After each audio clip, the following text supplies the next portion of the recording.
মাধ্যমিক হয়ে গেছে শেষ, আর বাড়িতে কি করে বসে থাকবো? সবাই মাধ্যমিকের পরে ঘুরতে যাচ্ছে, তো আমি আর আমার বান্ধবীরা কেনই বা যাবো না?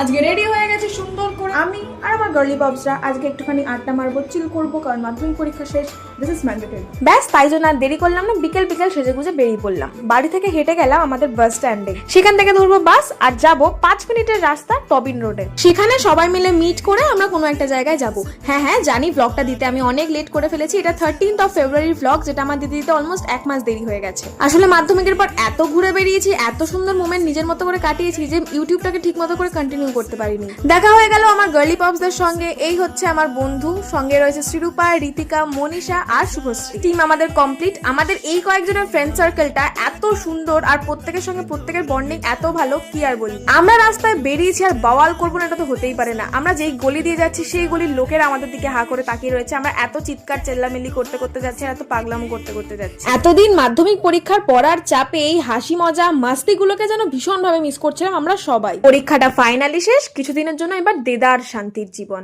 হাসি মজা করতে করতে টবিন রোড থেকে হেঁটে হেঁটে চলে এলাম সিথির মোড়, কারণ ওখান থেকে অটো ধরে আমাদেরকে যেতে হবে কুটিঘাট। কলকাতাবাসী তাই আড্ডা মারার একমাত্র ঠিকানা হচ্ছে গঙ্গার ঘাট, তাই বেরিয়ে পড়লাম সেই পথে। মাধ্যমিক শেষ গাইস, এনজয় নাও, আপ তো পার্টি শুরু হুইয়ে, আজকে শেষ হয়ে যাবে। বিকেলে সানসেট হচ্ছে, ঠিক এরকম একটা সুন্দর সময় পৌঁছে গেলাম কুটিঘাট। ব্যাস পা রাখার সঙ্গে সঙ্গে শুরু হয়ে গেল আমাদের ছবি তোলা, ইয়ার্কি মারা, আর যা যা আমরা করে থাকি একসঙ্গে থাকলে। এতদিন পরে সুযোগ পেয়েছি বলে কথা, পুরোটা ইউটিলাইজ করতে হবে। নিজেরও কিছু ছবি ভিডিও তুলে নিলাম, বন্ধুদেরকেও তুলে দিলাম। বিকেল বেলা ওয়েদারটাও খুব ভালো ছিল, এদিকে পিছনে সূর্য অস্ত যাচ্ছিল। এর থেকে ভালো সময় আড্ডা মারার মতো কিছু হতে পারে? বিকেল গড়িয়ে ধীরে ধীরে সন্ধ্যা হতে শুরু করলো, আলোটাও কমে আসলো। এরকম একটা টাইমে আমরা ভাবলাম যে না, আর ঘোরাঘুরি ইয়ার্কি আড্ডা না করে এতদিনে আমাদের জমে থাকা মনের মধ্যে সব কথা একটা সিঁড়িতে বসে গল্প করি। আমাদের এই ফ্রেন্ড সার্কেলের কিছু জনের মধ্যে বন্ডিংটা এতই স্ট্রং, আমি চাইবো ভগবানের কাছে যেন এই ফ্রেন্ড সার্কেলটা সারা জীবন থেকে যাক।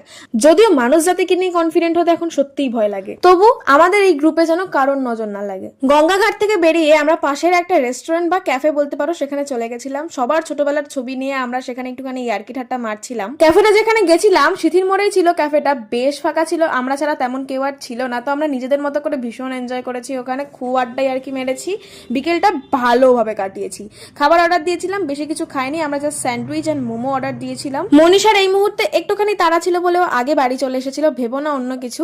আমি ঋতিকা পাশাপাশি বসেছি আর শ্রীরূপা এন্ড শুভশ্রী পাশাপাশি বসেছে। খাবার নিয়ে মারপিট করেছি, গল্প করেছি, ক্যাফেতে গান চলছিল, সেই গানে ভাইবও করেছি। এবার চলো ধীরে ধীরে বাড়ির পথে এগোনো যাক। আমাদের সবার বাড়ি আলাদা আলাদা প্রান্তে হওয়ার কারণে সবাইকে টাটা বলে দিয়ে একই অটো করে চলে এলাম একটা মিডল পার্ট অব্দি, তারপর আলাদা আলাদা ভাবে গেলাম বাড়ি। সুন্দরভাবে কাটানো এই বিকেলটার মিনি ভ্লগটা এতটাই কেমন লাগলো কমেন্ট করে জানিও। আজকের মতো টাটা।